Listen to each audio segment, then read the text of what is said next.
Hey guys, welcome back to Modeling Manhood. I'm going to answer the question that everybody's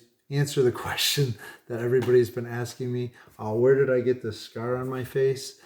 Well, let's just say this. It was not planned to get an extra scar, but I did plan on talking about scars on my head this very day, back when I planned things about a year ago for all the different Bible studies this year. So I might as well tell you guys about my new scar on my face. I got cut by an airplane while I was in Alaska on my trip.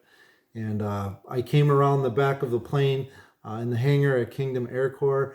And I had a welding helmet on. And I went to duck under the plane. And I seen it at the last second. And it bit me really good. So that's the story. And I'm sticking to it on that.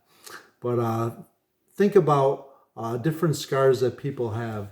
We wear different scars on the outside and they're noticeable, but we carry scars on the inside too. And there's a gentleman in the book of Philemon, a short little book in the New Testament. Let me grab it here as I go to it. Timothy, Titus, and our friend Philemon. So Philemon, so Paul is writing a letter to Philemon here. And in the book, there is a man named Onesimus who was a slave, probably identified by the hole in his ear. If you guys go back to Deuteronomy 15 and chapter, we'll do 15:15.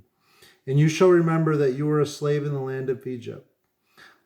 16, but if he says to you, verse 17, then you will take an awl and put it through his ear into the door, and he will be your slave forever.